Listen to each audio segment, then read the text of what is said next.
नई दिल्ली की धूप बाहर जला रही थी, लेकिन कार्यालय में खामोशी थी। मेज पर बैठी अनन्या की आंखों में गर्व था। कठिन परीक्षा पास करके वह एक शक्तिशाली अधिकारी बन चुकी थी। आज उसे पदोन्नति का पत्र मिला था। इस खुशी के पल में उसका मन बिहार के उस सूखे गांव की ओर भाग रहा था, जहां उसका बूढ़ा पिता रमाकांत रहता था। वह अपनी सफलता सबसे पहले उसी व्यक्ति के साथ बांटना चाहती थी, जिसने उसके लिए अपना पूरा जीवन बलिदान कर दिया था। दलित समाज से उठकर यहां तक पहुंचना आसान नहीं था। उसने अपने महंगे स्मार्टफोन को उठाया और स्क्रीन पर चमकते हुए पिताजी नाम को देखा। नंबर डायल करते ही उसके दिल की धड़कन तेज हो गई। फोन की घंटी बज रही थी और हर एक सेकंड उसे एक सदी के समान लंबा लग रहा था। वह कल्पना कर रही थी कि उसके पिता अपनी फटी हुई धोती पहने खेत में काम कर रहे होंगे, या शायद किसी पेड़ के नीचे आराम कर रहे होंगे। तीसरी घंटी बजने के बाद फोन उठा और दूसरी तरफ से एक कमजोर लेकिन परिचित आवाज आई, जिसने थकान मिटा दी। हेलो मेरी बच्ची, कैसी हो तुम? रमाकांत की आवाज में एक गहरा प्यार और गर्व छुपा हुआ था। अनन्या की आंखों में आंसू आ गए और उसने भरे हुए गले से जवाब दिया कि वह बिल्कुल ठीक है और उसे आज ही नया पद मिला है। उसने पूछा कि गांव में सब कैसा चल रहा है और पिताजी की सेहत कैसी है। अचानक फोन के उस पार से तेज खांसी की आवाज आने लगी, जैसे कोई अपनी पूरी ताकत लगाकर सांस लेने की कोशिश कर रहा हो। अनन्या का दिल घबरा गया और वह उठी। खांसी रुकने के बाद रमाकांत ने लंबी सांस ली और अपनी आवाज को सामान्य करने का नाटक किया। कुछ नहीं बिटिया, बस गले में धूल चली गई थी। उसने एक मीठी मुस्कान के साथ झूठ बोला। मैं तो अभी गांव के बड़े बरगद के पेड़ के नीचे बैठकर चाय पी रहा हूं।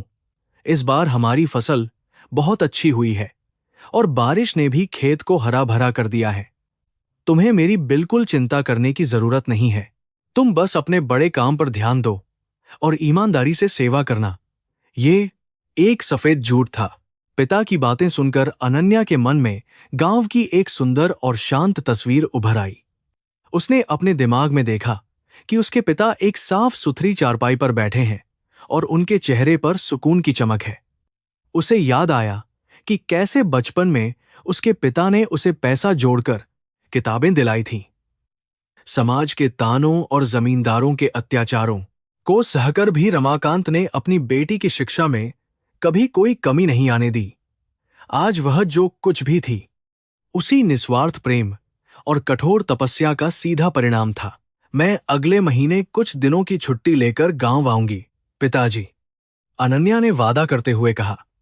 हम दोनों मिलकर पास के मंदिर में पूजा करेंगे और मैं आपके लिए शहर से अच्छे कपड़े लाऊंगी। अब आपको मेहनत करने की जरूरत नहीं है। मैं हर महीने पैसे भेज रही हूं और आगे भी भेजती रहूंगी। रमाकांत ने फोन के दूसरी तरफ से केवल हां कहा, लेकिन उसकी आवाज में अजीब सा कंपन था, जिसे अनन्या दिल्ली के शोर और खुशी के कारण महसूस नहीं कर पाई। कर्म का क्रूर खेल शुरू हो चुका था। कॉल कटने के बाद अनन्या अपनी कुर्सी पर वापस बैठ गई और छत की तरफ देखने लगी। उसके मन में शांति थी, क्योंकि उसे लग रहा था कि उसका पिता सुरक्षित है और एक सुखी जीवन जी रहा है। भारत का समाज बहुत जटिल है, जहां एक गरीब व्यक्ति के लिए सम्मान पाना सबसे मुश्किल काम होता है। लेकिन उसने अपने पिता के आशीर्वाद से उस पुरानी व्यवस्था को हरा दिया था। उसे लगता था कि अब उसके परिवार के दुख के दिन हमेशा के लिए खत्म हो गए हैं। उसे नहीं पता था कि यह भ्रम है। वास्तविकता इसके बिल्कुल विपरीत थी और सच्चाई बहुत ही खौफनाक थी। जिस समय वह फोन पर अपनी बेटी को गांव की हरियाली और चाय की कहानियां सुना रहा था, उस समय रमाकांत असल में दिल्ली के एक गंदे और बदबूदार इलाके में बैठा था। उसके शरीर पर फटे हुए कपड़े थे और उसके चेहरे पर धूल की एक मोटी परत जमी हुई थी। गांव का वह बूढ़ा पिता अपनी बेटी के दफ्तर से केवल कुछ किलोमीटर की दूरी पर फुटपाथ पर जीवन काट रहा था। उसने फोन काटते ही अपनी खांसी को फिर से खुला छोड़ दिया। दिल्ली का वह फुटपाथ बहुत निर्दयी था, जहां इंसानियत अक्सर दम तोड़ देती है।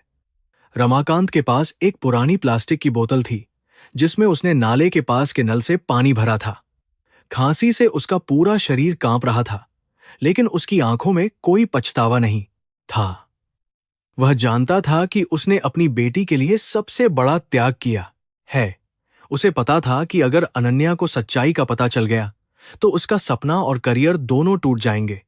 इसीलिए वह अपने ही खून से लगातार झूठ बोलने का पाप कर रहा था। रमाकांत ने अपने फटे हुए कुर्ते की जेब से एक छोटी सी भगवान की मूर्ति निकाली और उसे चूम लिया। उसने हाथ जोड़कर प्रार्थना की कि ईश्वर उसकी बेटी को दुनिया की सारी खुशियां दे। वह एक ऐसा पिता था जिसने अपनी खुशियों की चिता जलाकर अपनी बेटी के लिए रोशनी पैदा की थी। सड़क पर गाड़ियां तेजी से गुजर रही थीं और लोग उसे एक भिखारी समझकर हिकारत भरी नजरों से देख रहे थे, लेकिन उसे किसी की परवाह नहीं थी। वह तो बस अपने किए गए कर्मों का बोझ अकेले ही ढो रहा था। उधर अनन्या के कार्यालय में उसका सहायक एक महत्वपूर्ण फाइल लेकर अंदर आया। यह फाइल शहर से अतिक्रमण हटाने और भिखारियों को सड़कों से हटाने के नए सरकारी अभियान के बारे में थी। अनन्या ने फाइल को ध्यान से पढ़ा और एक कठोर चेहरे के साथ उस पर अपने हस्ताक्षर कर दिए। वह शहर को सुंदर और सुरक्षित बनाना चाहती थी। उसे नहीं मालूम था कि जिन भिखारियों को वह शहर से बाहर निकालने का आदेश दे रही है, उनमें से एक वह इंसान भी है जिसकी वजह से वह आज इस कुर्सी पर बैठी है। अचानक अनन्या का सिर चकरा गया और उसे महसूस हुआ जैसे किसी ने उसके दिल पर भारी पत्थर रख दिया हो। उसे ऐसा अक्सर तब होता था जब उसे कोई बुरा सपना आता था या कोई अनहोनी होने वाली होती थी। उसने एक गिलास ठंडा पानी पिया और खिड़की से बाहर चमकते सूरज को देखने लगी। दिल्ली का आसमान एकदम साफ था, लेकिन उसके दिल के भीतर काले बादल मंडरा रहे थे। उसकी छठी इंद्री कह रही थी कि कुछ ऐसा होने वाला है जो उसके जीवन को हमेशा के लिए बदल देगा। शाम ढलने लगी थी और रमाकांत अपने ठौर की तरफ लौट रहा था जो एक पुल के नीचे स्थित था। सड़क पर गाड़ियों की तेज रोशनी उसकी कमजोर आंखों को अंधा कर रही थी। उसने दिन भर जो भी सिक्के जमा किए थे उन्हें एक फटे हुए रुमाल में बांधकर अपनी छाती से लगा लिया। वह कल बैंक जाकर इन पैसों को अनन्या के खाते में जमा करने वाला था। यह सोचकर उसके चेहरे पर एक सुकून भरी मुस्कान तैर गई कि उसकी बेटी को उसकी कमाई से खुशी मिलेगी और वह सफल होगी। दूसरी तरफ दिल्ली के पॉश इलाके में अनन्या अपने शानदार बंगले में लौट आई थी, जहां नौकर उसका इंतजार कर रहे थे। गर्म पानी से नहाने के बाद वह एक नर्म बिस्तर पर लेट गई। उसने एक डायरी निकाली और उसमें अपने पिता के बारे में लिखने लगी। वह लिखती थी कि कैसे उसके पिता ने हर कदम पर उसे प्रेरित किया। उसने डायरी में लिखा कि जल्द ही वह अपने पिता को यहां बुलाकर अपने साथ रखेगी। वह चाहती थी कि उसके पिता भी इसी शहर के आलीशान सुख सुविधाओं का आनंद लें। रात गहराती जा रही थी और दोनों पिता पुत्री अपनी अलग अलग दुनिया में सो गए। एक ठंडे और आलीशान कमरे में मखमली गद्दे पर सो रही थी और दूसरा दिल्ली की कड़कती ठंड में सड़क किनारे पड़े फटे पुराने बोरे पर।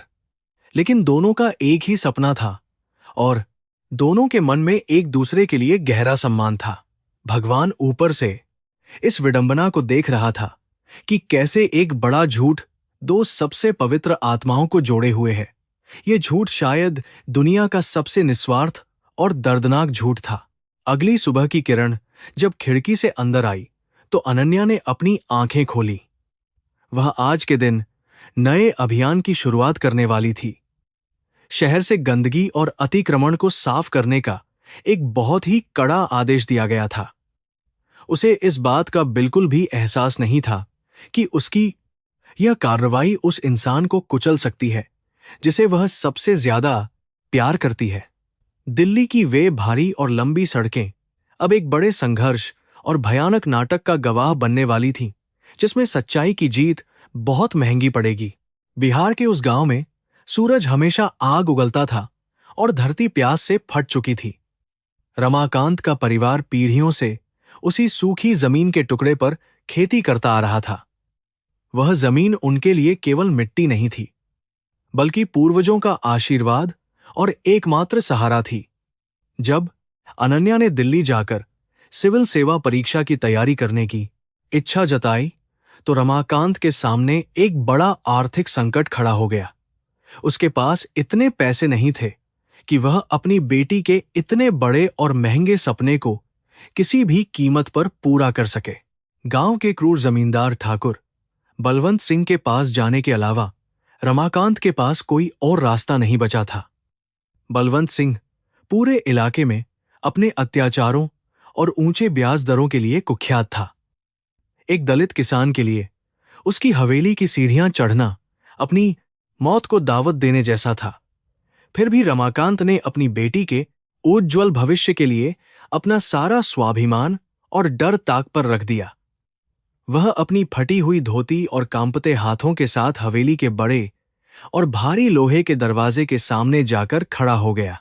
ठाकुर बलवंत सिंह अपने आलीशान बरामदे में बैठा हुक्का गुड़गुड़ा रहा था जब रमाकांत ने उसके सामने हाथ जोड़े। उसने बहुत ही गिड़गिड़ाते हुए अपनी बेटी की पढ़ाई के लिए कुछ पैसों का कर्ज मांगा। ठाकुर ने एक बहुत ही भयानक और ठंडी मुस्कान के साथ उसकी तरफ देखा और एक ऐसी शर्त रखी जिसने रमाकांत की रूह कंपा दी। उसने कहा कि वह पैसा तभी देगा जब रमाकांत अपनी पुश्तैनी जमीन हमेशा के लिए उसके नाम कर देगा। रमाकांत के पैरों तले जमीन खिसक गई, क्योंकि वह जमीन ही उसके अस्तित्व का एकमात्र प्रमाण थी।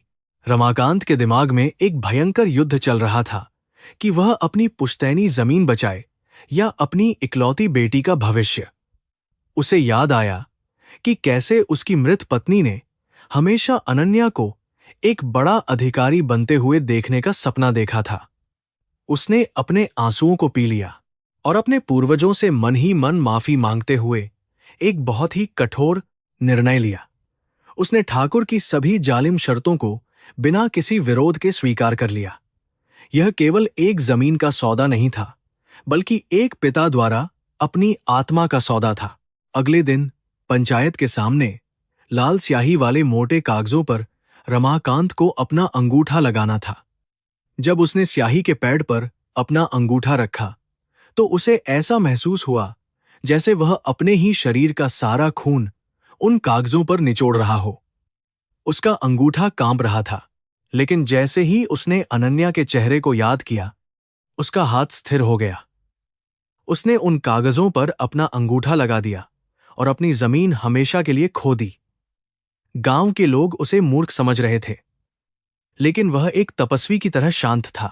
जमीन बेचने से मिले हुए उन नोटों को उसने बहुत ही सावधानी से एक पुराने और मैले कपड़े में लपेट लिया। जब उसने वह पोटली अपनी बेटी अनन्या के हाथों में रखी, तो उसने झूठ बोला कि यह पैसा उसने अपनी पुरानी बचत और कुछ फसल बेचकर इकट्ठा किया है। अनन्या ने उन पैसों को अपनी आंखों से लगाया और अपने पिता के पैर छूकर आशीर्वाद लिया। रमाकांत ने उसे गले लगाया और उसे खूब मन लगाकर पढ़ने की सलाह दी।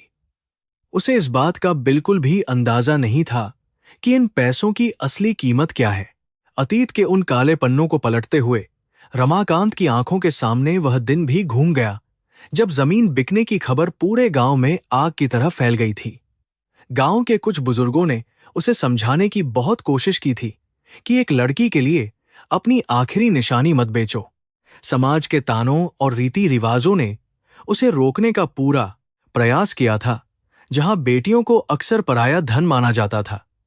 लेकिन रमाकांत ने किसी की नहीं सुनी और अपनी बेटी के सपनों को अपने जीवन का अंतिम और एकमात्र लक्ष्य बना लिया। अनन्या जिस दिन दिल्ली की ट्रेन में बैठी, वह दिन रमाकांत के जीवन का सबसे भारी और दर्दनाक दिन था। रेलवे स्टेशन पर ट्रेन के छूटते ही उसने अपनी बेटी को हाथ हिलाकर विदा किया और तब तक देखता रहा जब तक ट्रेन आंखों से ओझल नहीं हो गई। अब उसके पास लौटने के लिए ना तो कोई खेत था और ना ही कोई पक्का घर जहां वह अपना सिर छुपा सके।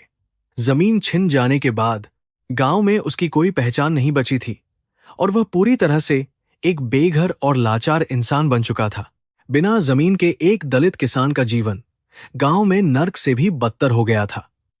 उसे दूसरों के खेतों में एक बहुत ही कम मजदूरी पर काम करना पड़ता था, जो कि उसके बुढ़ापे के लिए बहुत ही कठिन था। कई बार उसे दिन भर की कड़ी मेहनत के बाद भी भरपेट खाना नसीब नहीं होता था, लेकिन वह हर रात एक भूखे पेट के साथ सोता था और भगवान से केवल अपनी बेटी की सफलता की प्रार्थना करता था।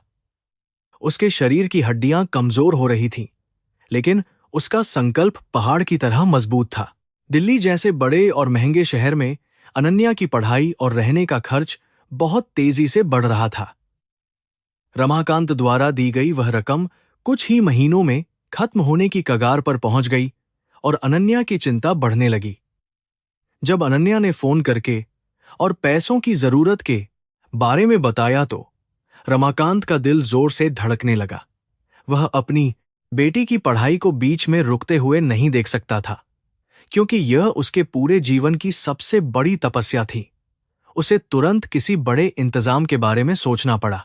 गांव में अब ऐसा कोई भी व्यक्ति नहीं बचा था जो उसे 1 रुपया भी उधार दे सके।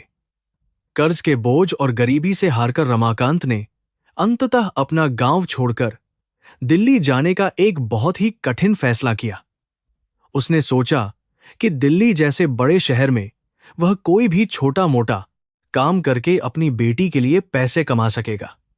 उसने अपने कुछ फटे हुए कपड़े एक पुराने झोले में डाले और अपनी मृत पत्नी की एक छोटी सी तस्वीर अपने सीने से लगा ली। वह अपनी माटी से हमेशा के लिए दूर जा रहा था। रमाकांत ने दिल्ली जाने वाली ट्रेन के सबसे निचले दर्जे वाले जनरल डिब्बे का टिकट खरीदा, जो खचाखच भरा हुआ था। उस डिब्बे में तिल रखने की भी जगह नहीं थी और बदबू के कारण सांस लेना भी मुश्किल हो रहा था।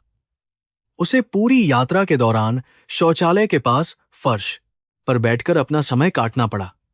लोगों के पैरों की ठोकरें और गालियां सहते हुए उसने उस लंबी और थका देने वाली यात्रा को किसी तरह पूरा किया। उसके मन में केवल एक ही लक्ष्य था कि वह अपनी बेटी की सफलता के लिए हर दर्द सहेगा। जब ट्रेन नई दिल्ली रेलवे स्टेशन पर रुकी तो रमाकांत पहली बार इतनी बड़ी और चमकती हुई दुनिया को देखकर घबरा गया। ऊंची इमारतें, तेज दौड़ती गाड़ियां और लोगों की भारी भीड़ ने उसे पूरी तरह से डरा दिया था। वह एक कोने में खड़ा होकर यह सोच रहा था कि इस विशाल और अनजान शहर में वह कहां जाएगा और क्या करेगा। उसे यह भी डर था कि कहीं अनन्या को यह न पता चल जाए कि उसका पिता गांव छोड़कर इसी शहर की सड़कों पर भटक रहा है। उसने खुद को पूरी तरह छिपाने का फैसला किया। रमाकांत ने कई दिनों तक दिल्ली की सड़कों पर भटकते हुए मजदूरी और छोटे मोटे काम की तलाश की, लेकिन उसकी बूढ़ी उम्र और कमजोर शरीर को देखकर किसी भी ठेकेदार ने उसे अपने यहां काम देने से साफ इनकार कर दिया। वह निर्माण स्थलों और बाजारों में जाकर लोगों के सामने हाथ जोड़ता था, लेकिन हर जगह से उसे केवल निराशा और दुत्कार ही मिलती थी। उसके पास जो थोड़े बहुत पैसे बचे थे वह भी धीरे धीरे खत्म हो रहे थे और भूख ने उसके पेट में आग लगाना शुरू कर दिया था। स्थिति बहुत खराब थी। बिना काम और पैसों के रमाकांत को मजबूर होकर फुटपाथ पर अपना जीवन गुजारने के लिए मजबूर होना पड़ा। वह रात को किसी बंद दुकान के बाहर या किसी ठंडे और गंदे पुल के नीचे अपना पुराना बोरा बिछाकर सो जाता था। सर्दियों की ठंडी हवाएं उसके कमजोर शरीर को चीर देती थीं और कई बार उसे कूड़ेदान के पास से खाना चुनकर खाना पड़ता था। उसने अपनी बेटी के लिए अपना सारा सम्मान और इंसानियत खो दी थी, लेकिन उसके मन में कभी भी इस बात का कोई पछतावा या शिकायत नहीं पैदा हुई। जब अनन्या के कोचिंग की फीस भरने का समय आया तो रमाकांत के पास कोई भी विकल्प नहीं बचा था। उसने भारी मन से एक चौराहे पर जाकर अपने हाथ राहगीरों के सामने फैलाने का वह भयानक फैसला किया। एक ईमानदार और मेहनती किसान के लिए किसी के सामने भीख मांगना अपनी मौत से भी ज्यादा दर्दनाक अनुभव था। जब पहली बार किसी ने उसके हाथ में एक सिक्का रखा तो उसकी आंखों से आंसुओं की धारा बह निकली। उसने अपने आत्मसम्मान को मार डाला था ताकि उसकी बेटी शान से अपना सिर उठाकर जी सके। वह हर महीने किसी तरह से भीख मांगकर पैसे जमा करता और बैंक जाकर अनन्या के खाते में भेज देता था। जब भी अनन्या का फोन आता था तो वह अपनी खांसी और कमजोरी को छिपाकर हमेशा एक बहुत ही खुशहाल किसान का नाटक करता था।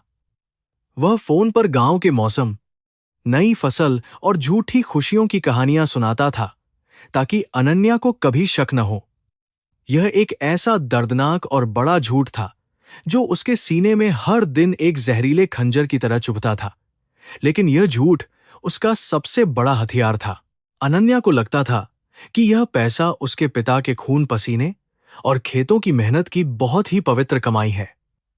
वह उन पैसों का इस्तेमाल किताबें खरीदने और दिन रात अपनी परीक्षा की तैयारी करने के लिए पूरी लगन से करती थी। उसे नहीं पता था कि वह जिन किताबों को पढ़ रही है उनके पन्नों पर उसके पिता के अपमान और आंसुओं की अदृश्य स्याही लगी हुई है। रमाकांत की हर एक भीख मांगी हुई कौड़ी ने अनन्या के लिए सफलता की एक बहुत ही मजबूत सीढ़ी का निर्माण किया था। यह कर्म का खेल था। भारतीय संस्कृति में कर्म और धर्म का बहुत महत्व है और रमाकांत अपने इसी धर्म का पूरी ईमानदारी से पालन कर रहा था। उसके लिए अपनी बेटी की खुशी और सफलता ही उसका भगवान और उसकी पूजा थी। उसने अपनी आत्मा को कष्ट देकर एक बहुत ही बड़ा पुण्य कमाया था जिसे दुनिया की कोई भी ताकत नहीं समझ सकती थी। सड़क पर आते जाते लोग उसे केवल एक गंदा और बूढ़ा भिखारी समझते थे जो समाज के लिए एक बोझ है। किसी को नहीं पता था कि उस मैले शरीर के अंदर एक महान पिता बसता है। दिल्ली के प्रदूषण और खराब मौसम ने रमाकांत के शरीर को पूरी तरह से खोखला कर दिया था। उसे एक भयंकर खांसी की बीमारी हो गई थी जो हर दिन उसके फेफड़ों को बुरी तरह से फाड़ रही थी, लेकिन वह कभी भी किसी डॉक्टर के पास नहीं गया क्योंकि वह दवाइयों पर एक भी रुपया खर्च नहीं करना चाहता था। उसका हर एक पैसा केवल अनन्या की किताबों और उसकी जरूरतों के लिए सुरक्षित रखा गया था। वह मृत्यु के करीब जा रहा था, लेकिन उसके चेहरे पर हमेशा एक अजीब सी शांति और सुकून रहता था। यह केवल एक जमीन का नुकसान नहीं था, बल्कि सदियों पुरानी उस सामाजिक व्यवस्था के खिलाफ एक मूक विद्रोह था जो दलितों को हमेशा नीचे रखना चाहती थी। रमाकांत जानता था कि शिक्षा ही वह एकमात्र हथियार है जो उसकी बेटी को इस नरक से बाहर निकाल सकता है। उसने खुद को मिटाकर उस व्यवस्था को चुनौती दी थी और आज उसकी बेटी की सफलता उसकी सबसे बड़ी जीत थी। भले ही वह आज सड़कों पर धूल फांक रहा था, लेकिन उसके अंदर का वह स्वाभिमानी पिता आज भी एक अजेय योद्धा की तरह सीना ताने खड़ा था। आज जब अनन्या एक बड़ी और शक्तिशाली आईएएस अधिकारी बन चुकी है, तो उस अतीत का साया अभी भी दिल्ली की सड़कों पर मंडरा रहा है। उस पुश्तैनी जमीन का खून आज भी रमाकांत के फटे हुए कपड़ों और उसके खांसते हुए सीने में बह रहा है। वह जमीन तो सालों पहले बिक गई थी, लेकिन उसकी कीमत आज भी दिल्ली की इन निर्दयी और ठंडी सड़कों पर चुकाई जा रही है। अनन्या अपने शानदार दफ्तर में बैठकर अपनी सफलता का आनंद ले रही है, जबकि सच बाहर किसी अंधेरे कोने में छिपा हुआ उसका इंतजार कर रहा है। नई दिल्ली के कनॉट प्लेस के पास स्थित प्राचीन हनुमान मंदिर के बाहर भक्तों की भारी भीड़ जमा थी। उसी भीड़ के बीच एक अंधेरे कोने में रमाकांत अपना पुराना बोरा बिछाकर बैठा हुआ था। यह जगह उसकी बेटी के शानदार और वातानुकूलित सरकारी कार्यालय से कुछ ही किलोमीटर की दूरी पर थी, लेकिन इन दोनों दुनिया के बीच का फासला एक सदी से भी बड़ा था। मंदिर के ऊंचे गुंबद और बजती हुई घंटियों की गूंज के बीच वह एक बेजान मूर्ति की तरह दिखाई देता था। उसका अस्तित्व दिल्ली की इस चकाचौंध में पूरी तरह से खो चुका था। मंदिर के आसपास अगरबत्ती और ताजे फूलों की खुशबू हवा में तैर रही थी, लेकिन रमाकांत के पास केवल कूड़े और पसीने की बदबू थी। वह अपने मैले और फटे हुए कुर्ते में सिमटा हुआ था, जिसकी सिलाई कई जगह से खुल चुकी थी। उसके चेहरे पर झुर्रियों का एक गहरा जाल बिछा हुआ था और उसकी आंखों में एक अजीब सी खामोशी थी। वह उन हजारों भक्तों को आते जाते देखता था जो भगवान से अपनी मुरादें पूरी करने के लिए वहां आते थे, लेकिन रमाकांत की कोई मुराद नहीं थी, क्योंकि उसकी एकमात्र मुराद तो पूरी हो चुकी थी। एक समय था जब रमाकांत के हाथ केवल फावड़ा और हल चलाने के लिए उठते थे, लेकिन आज वे हाथ राहगीरों के सामने भीख मांगने के लिए फैले हुए थे। जब कोई श्रद्धालु उसके सामने से गुजरता तो वह अपनी सूखी और कांपती हुई हथेलियों को आगे बढ़ा देता था। एक स्वाभिमानी और मेहनती किसान के लिए किसी के आगे इस तरह हाथ फैलाना अपनी आत्मा की हत्या करने के समान था। लेकिन उसने यह जहर भी खुशी खुशी पी लिया था।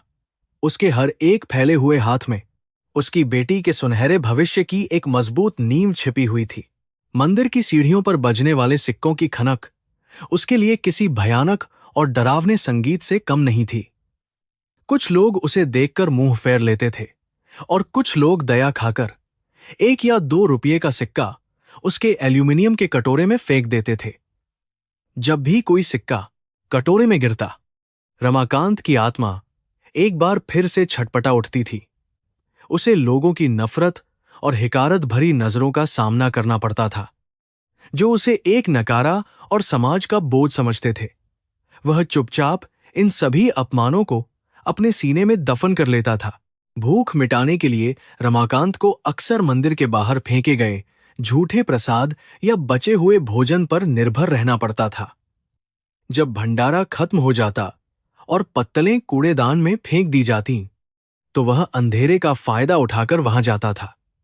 वह सूखी रोटियों और चावल के दानों को अपनी कांपती उंगलियों से चुनकर अपने मुंह में डाल लेता था। उसे स्वाद से कोई मतलब नहीं था। वह केवल अपनी सांसों को तब तक चालू रखना चाहता था जब तक कि उसकी बेटी का हर सपना पूरी तरह से सच न हो जाए। यह उसकी घोर तपस्या थी। जब शाम ढल जाती और मंदिर के कपाट बंद हो जाते, तब रमाकांत अपने दिन भर की कमाई का हिसाब करने के लिए बैठता था। वह अपने मैले रुमाल को खोलता, जिसमें धूल और मिट्टी से सने हुए सिक्के और मुड़े तुड़े नोट रखे होते थे। वह एक एक नोट को अपने खुरदुरे हाथों से बहुत ही प्यार और सावधानी से सीधा करता था। उसके लिए ये गंदे और बदबूदार नोट केवल कागज के टुकड़े नहीं थे, बल्कि उसकी बेटी के सम्मान और सफलता के अमूल्य रत्न थे। वह इन पैसों को अपनी जान से भी ज्यादा सुरक्षित और संभाल कर रखता था। हर महीने के अंत में वह अपने फटे कपड़ों में इन पैसों को छिपाकर पास के एक सरकारी बैंक की शाखा में जाता था। बैंक का गार्ड उसे हमेशा शक की निगाह से देखता और उसे धक्के मारकर बाहर निकालने की कोशिश करता था। लेकिन रमाकांत बहुत ही विनम्रता से हाथ जोड़कर अनन्या के खाते में पैसे जमा करने की पर्ची बैंक क्लर्क की तरफ बढ़ा देता था। क्लर्क उसकी गंदी हालत को देखकर अपनी नाक सिकोड़ लेता था और बिना कुछ कहे मशीन में पैसे गिनने लगता था। रमाकांत चुपचाप एक कोने में खड़ा रहकर पूरी प्रक्रिया देखता था। जब क्लर्क उससे पूछता कि इन पैसों का स्रोत क्या है, तो वह एक बहुत ही सहज और झूठी मुस्कान के साथ जवाब देता था। वह कहता कि यह उसकी खेती की कमाई है और उसने हाल ही में अपनी फसल बेची है। यह झूठ बोलते समय उसका दिल जोर से धड़कता था, लेकिन वह अपनी बेटी के भविष्य के लिए यह पाप भी अपने सिर ले रहा था।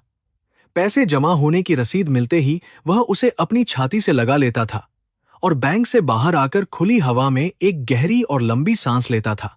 उसी समय दिल्ली के एक बहुत ही आलीशान और वातानुकूलित सरकारी कार्यालय में बैठी अनन्या के फोन पर एक संदेश की घंटी बजती थी।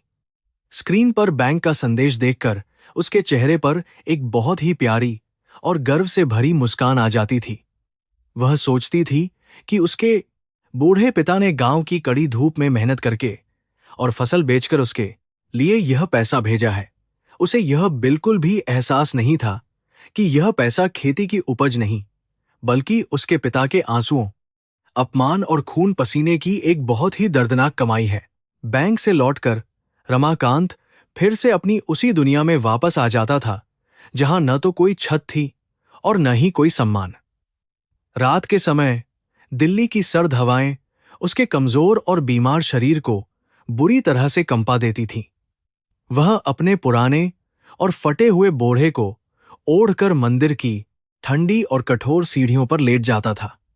खांसी के तेज दौरे उसे रात भर सोने नहीं देते थे, लेकिन वह अपनी कराह को अपने होंठों के बीच ही दबा लेता था ताकि कोई उसे वहां से भगा न दे। जीवन बहुत ही निर्दयी था। उसके पास एक ही कीमती चीज थी और वह था एक पुराना और घिसा हुआ ताबीज जो उसकी मृत पत्नी ने उसे दिया था। उस ताबीज के अंदर अनन्या के बचपन की एक बहुत ही छोटी सी तस्वीर सुरक्षित रखी हुई थी। जब भी रमाकांत का दर्द असहनीय हो जाता और उसे लगता कि वह अब और नहीं सह पाएगा, तो वह उस ताबीज को खोलकर अपनी बेटी का चेहरा देखता था। वह मासूम चेहरा उसे एक नई ऊर्जा और हिम्मत देता था, जिससे वह अगले दिन के अपमान और संघर्ष का सामना करने के लिए फिर से तैयार हो जाता था। रात के सन्नाटे में जब पूरी दिल्ली सो रही होती थी, तब रमाकांत हनुमान जी की विशाल मूर्ति के सामने हाथ जोड़कर खड़ा हो जाता था। वह अपने लिए न तो अच्छी सेहत मांगता था और न ही कोई सुख सुविधा। उसकी प्रार्थनाओं में केवल अपनी बेटी के लिए सफलता, शक्ति और एक लंबा जीवन होता था। वह भगवान से कहता था कि मेरी सारी उम्र और मेरे हिस्से की सारी खुशियां मेरी बेटी अनन्या को दे देना। उसका यह निस्वार्थ प्रेम और बलिदान दुनिया के किसी भी धार्मिक ग्रंथ में लिखी गई कहानियों से कहीं ज्यादा पवित्र और महान था। रमाकांत भारतीय दर्शन के उस सिद्धांत को जी रहा था जहां कर्म ही सब कुछ है और फल की कोई चिंता नहीं होती। उसका मानना था कि एक पिता का सबसे बड़ा धर्म अपनी संतान के रास्ते के हर कांटे को फूल में बदल देना है। उसे लगता था कि वह जो भी दुख सह रहा है, वह उसके पिछले जन्मों का कर्ज है जो वह चुका रहा है। इस दर्द में भी उसे एक अजीब सी शांति मिलती थी, क्योंकि उसे पता था कि उसकी बेटी एक ऊंचे और सम्मानित मुकाम पर पहुंच चुकी है। यही उसका सबसे बड़ा संतोष था। कभी कभी जब मंदिर के पास से तेज सायरन बजाती हुई कोई लाल बत्ती वाली सरकारी गाड़ी गुजरती, तो रमाकांत उसे बहुत ध्यान से देखता था। उसे लगता था कि शायद किसी दिन उसकी बेटी भी इसी तरह शान से लाल बत्ती वाली गाड़ी में बैठकर उसके सामने से गुजरेगी। वह उस पल की कल्पना करके ही अपने सारे दुखों को भूल जाता था। उसे इस बात का बिल्कुल भी अंदाजा नहीं था कि उसकी यह कल्पना एक दिन बहुत ही भयानक और डरावनी सच्चाई में बदल जाएगी, जो उसके जीवन को हमेशा के लिए एक नई दिशा दे देगी। सड़क पर रहने वाले दूसरे भिखारी अक्सर रमाकांत का मजाक उड़ाते थे, क्योंकि वह हमेशा साफ सुथरे विचार रखता था और कभी किसी से झगड़ा नहीं करता था। वह अपनी कमाई का एक भी हिस्सा नशे या किसी गलत आदत पर खर्च नहीं करता था। जब दूसरे लोग आपस में लड़ते या गालियां देते, तो वह चुपचाप अपना मुंह मोड़कर किसी मंत्र का जाप करने लगता था।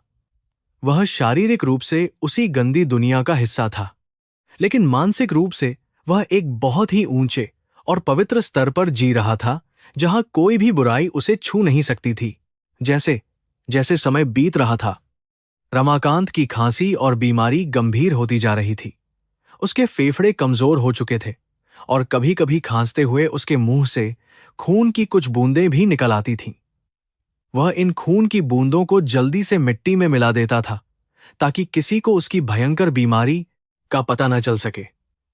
वह जानता था कि अगर पुलिस या नगर निगम वालों को पता चला कि वह बीमार है, तो वे उसे उठाकर किसी अनाथालय या अस्पताल में फेंक देंगे। इससे उसकी बेटी को पैसे भेजने का सिलसिला हमेशा के लिए टूट जाता। नई दिल्ली की सड़कें दिन ब दिन और भी ज्यादा व्यस्त और निर्दयी होती जा रही थीं। शहर के प्रशासन ने सड़कों को सुंदर और साफ बनाने के लिए एक नया और बहुत ही कड़ा अभियान शुरू कर दिया था। रोज सुबह पुलिस की गाड़ियां आती और फुटपाथ पर सोने वाले गरीबों और भिखारियों को बेरहमी से वहां से खदेड़ देती थीं। रमाकांत को भी कई बार पुलिस के डंडों की मार खानी पड़ी थी। डंडे की चोट से उसका शरीर नीला पड़ जाता था, लेकिन वह दर्द को भूलकर केवल अपनी बेटी के करियर और उसकी सफलता के बारे में ही सोचता था। यह कितनी बड़ी विडंबना थी कि जिस सरकारी तंत्र का वह रोज शिकार हो रहा था, उसी तंत्र की सबसे ऊंची कुर्सी पर उसकी अपनी बेटी बैठी हुई थी।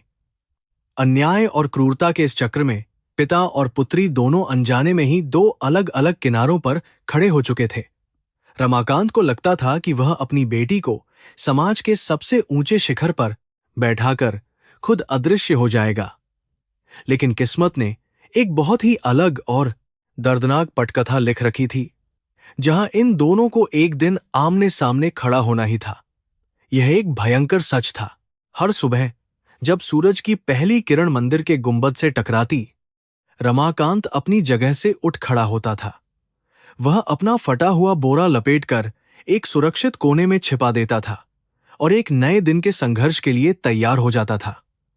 वह मंदिर के बाहर लगे सार्वजनिक नल पर जाकर अपने चेहरे पर पानी के छींटे मारता था। वह अपने उलझे हुए बालों को अपनी उंगलियों से संवारने की कोशिश करता था। वह हर दिन मौत और भूख से एक नई जंग लड़ता था, केवल इसलिए ताकि उसकी बेटी जिंदगी की हर जंग बहुत आसानी से जीत सके। उसका यह झूठ केवल एक झूठ नहीं था, बल्कि यह दुनिया का सबसे पवित्र और महान बलिदान था। उसने अपनी पहचान, अपना नाम और अपना पूरा अस्तित्व मिटा दिया था, ताकि उसकी बेटी के नाम का सितारा आसमान में चमक सके। जब वह फोन पर अपनी बेटी को गांव की झूठी कहानियां सुनाता था, तो उसका गला रुंध जाता था, लेकिन वह अपने आंसुओं को फोन के रिसीवर तक नहीं पहुंचने देता था। यह एक ऐसे पिता की कहानी थी जिसने अपनी संतान के लिए खुद को ही जिंदा जला दिया था और राख बनकर भी मुस्कुरा रहा था। लेकिन दिल्ली शहर का मिजाज अब बहुत तेजी से बदल रहा था। सरकारी दफ्तरों से सफाई और अतिक्रमण हटाने के बहुत ही सख्त आदेश जारी किए जा चुके थे। अनन्या खुद इन अभियानों की निगरानी कर रही थी और शहर को चमकाने के लिए पूरी तरह से प्रतिबद्ध थी। शहर की इन कठोर सड़कों पर अब कोई भी जगह गरीबों और भिखारियों के लिए सुरक्षित नहीं बची थी। रमाकांत का वह छोटा सा ठिकाना भी अब इस बड़े तूफान की चपेट में आने वाला था। एक ऐसा तूफान जो उसके सारे झूठ और रहस्यों को हमेशा के लिए बेनकाब कर देगा। नई दिल्ली के विशाल सरकारी भवन में अनन्या का शानदार कार्यालय उसकी सफलता की कहानी बयां कर रहा था। उसकी मेज पर फाइलों का एक बहुत बड़ा ढेर लगा हुआ था, जिसमें शहर को सुंदर बनाने की योजनाएं थीं। वातानुकूलित कमरे की ठंडक और बाहर की चिलचिलाती धूप के बीच एक बहुत बड़ा अंतर था। उसने एक महत्वपूर्ण फाइल खोली, जिसमें सड़कों से अवैध अतिक्रमण और भिखारियों को हटाने के सख्त निर्देश थे। वह एक ईमानदार अधिकारी के रूप में अपनी ड्यूटी निभाते हुए पूरे शहर की तस्वीर बदलना चाहती थी। अनन्या ने अपने महंगे पेन से उन आदेशों पर बिना किसी हिचकिचाहट के हस्ताक्षर कर दिए, जो हजारों बेघर लोगों की जिंदगी उजाड़ने वाले थे। उसे लगता था कि देश की राजधानी को साफ सुथरा रखना उसकी सबसे बड़ी नैतिक और प्रशासनिक जिम्मेदारी है। उसके वरिष्ठ अधिकारी और सहकर्मी उसकी इस सख्ती और कार्यकुशलता की बहुत तारीफ कर रहे थे। एक दलित पृष्ठभूमि से आने के बावजूद उसने अपने काम से यह साबित कर दिया था कि वह किसी से कम नहीं है। उसकी आंखों में एक अजीब सी चमक थी। इतनी सारी तारीफों और उपलब्धियों के बावजूद अनन्या के दिल के किसी गहरे कोने में एक अजीब सी बेचैनी हमेशा छाई रहती थी। जब भी वह अपनी बड़ी सी कांच की खिड़की से बाहर दिल्ली की धधकती हुई सड़कों को देखती थी, तो उसका मन घबराने लगता था। यह एक ऐसी घबराहट थी जिसे वह किसी तर्क या विज्ञान के आधार पर बिल्कुल भी नहीं समझ पा रही थी।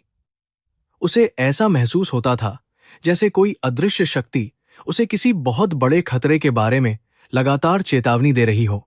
रात के समय जब वह अपने आलीशान और शांत अपार्टमेंट में लौटती थी, तो यह बेचैनी और भी ज्यादा भयंकर रूप ले लेती थी। बड़े से घर का सन्नाटा उसे अंदर तक काटता था और वह अपने नर्म बिस्तर पर करवटें बदलती रहती थी। उसे अपने पिता रमाकांत द्वारा बचपन में सिखाई गई कर्म और धर्म की बातें बार बार याद आती थीं। उसके पिता हमेशा कहते थे कि गरीबों पर दया करना ही मनुष्य का सबसे बड़ा धर्म है। वह सोचती थी कि क्या वह सच में सही काम कर रही है। नींद न आने की इस बीमारी के साथ साथ उसे बहुत ही डरावने और अजीब सपने भी आने लगे थे, जिन्होंने उसकी रातों की नींद हराम कर दी थी। सपनों में वह अक्सर देखती थी कि एक सूखी और बंजर जमीन पर एक बूढ़ा आदमी उससे बहुत दूर जा रहा है।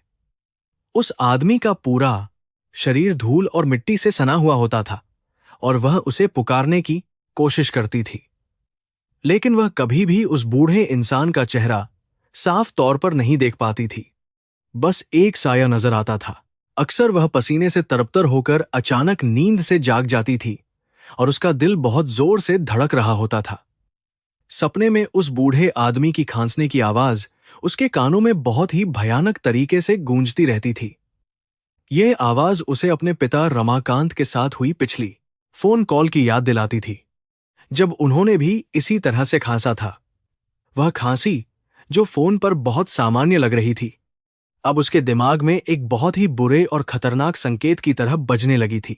अनन्या ने इन बुरे विचारों और सपनों से छुटकारा पाने के लिए खुद को पूरी तरह से काम के बोझ तले दबा लिया था। वह लगातार पुलिस प्रमुखों और नगर निगम के उच्च अधिकारियों के साथ लंबी और थकाऊ बैठकें करने लगी थी। इन बैठकों में आगामी अंतर्राष्ट्रीय कार्यक्रमों के लिए शहर को विश्व स्तरीय बनाने की आक्रामक रणनीतियों पर बहुत गंभीरता से चर्चा होती थी। सभी का एक ही लक्ष्य था कि शहर की सड़कों पर कोई भी गरीब या बदसूरत चीज बिल्कुल भी नजर नहीं आनी चाहिए। यह आदेश था। भिखारी मुक्त शहर का नारा अब प्रशासन का सबसे मुख्य और महत्वपूर्ण मंत्र बन चुका था और अनन्या इस पूरे अभियान की प्रमुख थी। वह मीडिया और जनता के सामने व्यवस्था और प्रगति के बारे में बहुत ही प्रभावशाली भाषण देती थी और तालियां बटोरती थी, लेकिन भाषण देते समय वह अपने अंदर उठने वाले सभी सवालों और शंकाओं को बहुत ही बेरहमी से कुचल देती थी। उसके आदेश पर सरकारी मशीनरी बहुत ही तेजी और क्रूरता के साथ सड़कों पर अपना काम करने के लिए पूरी तरह से आगे बढ़ रही थी। फिर भी उसके अंदर का वह पुराना दर्द और संघर्ष हमेशा एक भयानक युद्ध की तरह चलता रहता था, जो उसे सोने नहीं देता था।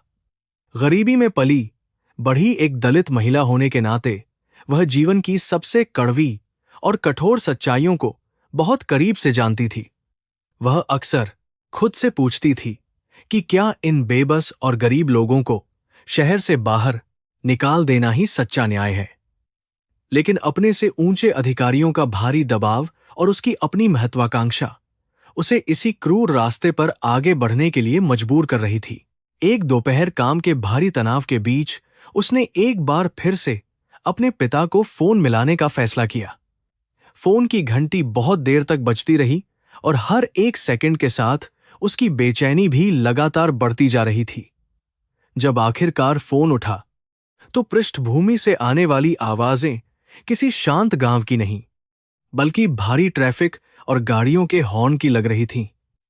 रमाकांत ने बहुत ही घबराकर इसे पास से गुजर रहे एक ट्रैक्टर की आवाज बताकर अपनी इस बड़ी गलती को तुरंत छुपाने की कोशिश की। ट्रैक्टर की बात सुनकर अनन्या के मन में एक पल के लिए बहुत गहरा शक पैदा हुआ था और उसकी त्योरियां चढ़ गई थीं। लेकिन रमाकांत की शांत आवाज और गांव में धान की अच्छी फसल की कहानियों ने तुरंत उसके सारे शक को खत्म कर दिया। उसके पिता ने बड़े गर्व के साथ कहा कि वह अपनी बेटी के इस महान सरकारी काम से बहुत खुश और संतुष्ट हैं। दिल्ली के एक बहुत ही शोरगुल वाले चौराहे पर बैठे हुए उस बूढ़े पिता ने अपनी सारी तकलीफों को अपनी मीठी बातों के पीछे छिपा लिया था। फोन कटने के बाद भी अनन्या के दिल से वह अजीब सा डर और भारीपन बिल्कुल भी कम नहीं हुआ था, बल्कि और बढ़ गया था। जीवन के कठिन संघर्षों ने उसकी अंतरात्मा को बहुत तेज बना दिया था और उसे साफ महसूस हो रहा था कि कुछ तो बहुत गलत है। उसे लग रहा था कि जो बातें उसे बताई जा रही हैं वे पूरी तरह से सच नहीं है और कुछ बहुत बड़ा छिपाया जा रहा है। अचानक उसके मन में अपने पिता को अपनी आंखों से देखने की एक बहुत ही तीव्र और पागलपन भरी इच्छा जाग उठी। उसने तुरंत अपने कैलेंडर को देखा और अगले महीने के लिए कुछ दिनों की छुट्टी की व्यवस्था करने का पक्का निर्णय ले लिया। वह सोच रही थी कि वह बिना बताए अचानक अपने गांव जाएगी और अपने बूढ़े पिता को एक बहुत बड़ा आश्चर्य देगी।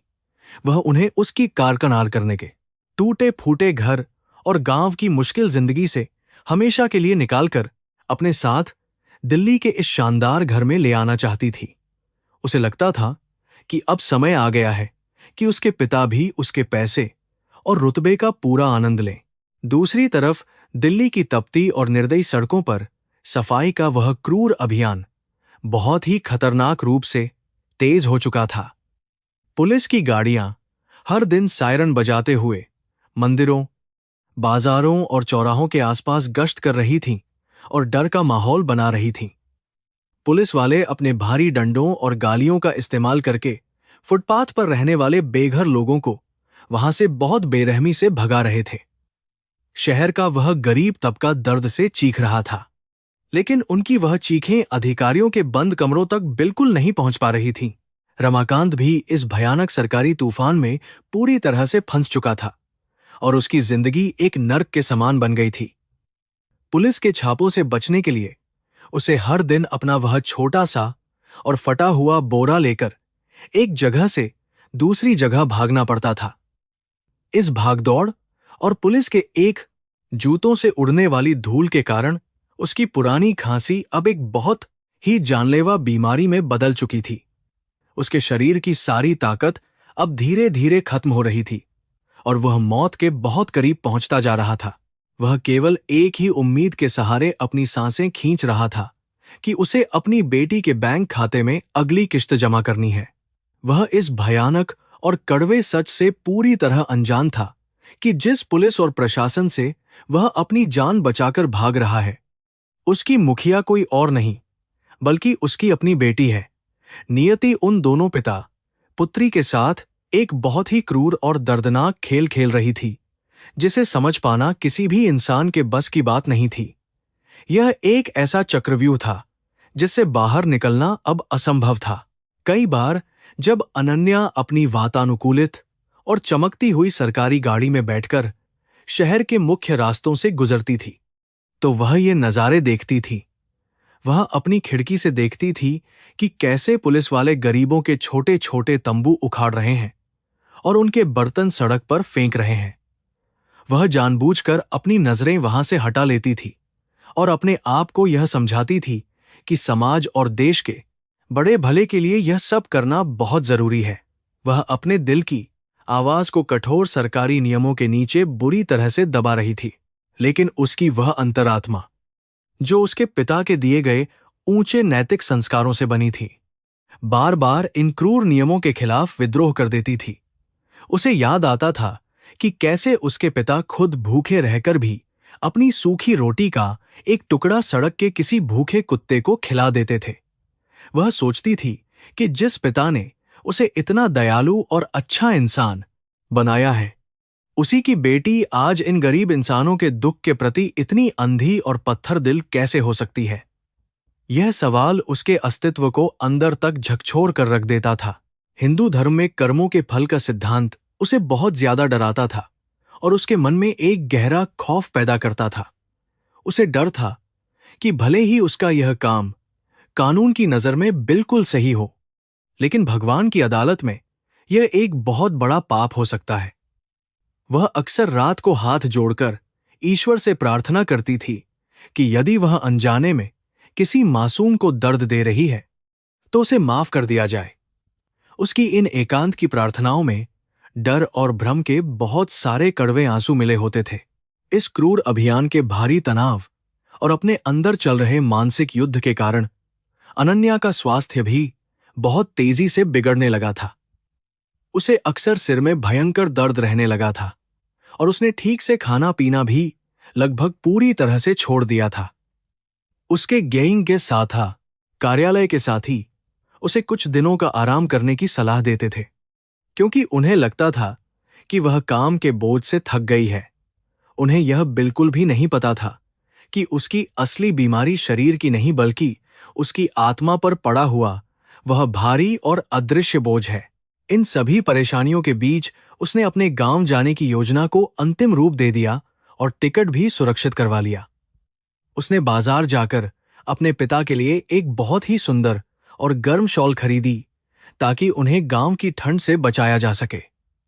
इसके साथ ही उसने दिल्ली की एक बहुत ही प्रसिद्ध दुकान से उनके लिए कुछ बहुत ही स्वादिष्ट और महंगी मिठाइयां भी पैक करवाईं।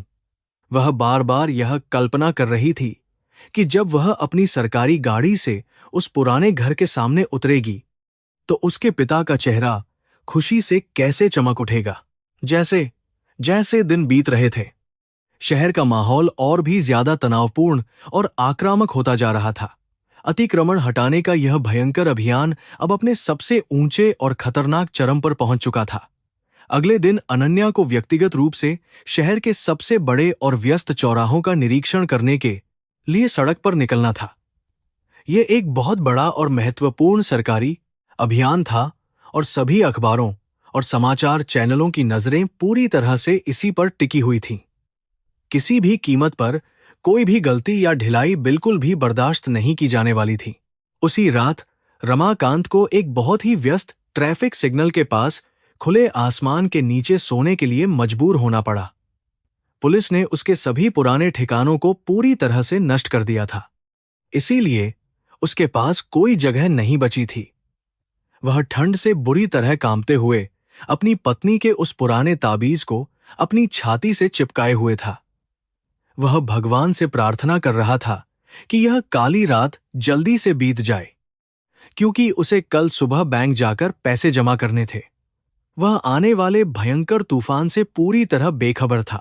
दूसरी तरफ अपने आरामदायक कमरे में अनन्या बेचैनी से करवटें बदल रही थी और वह डरावना सपना एक बार फिर उसके दिमाग में लौट आया था।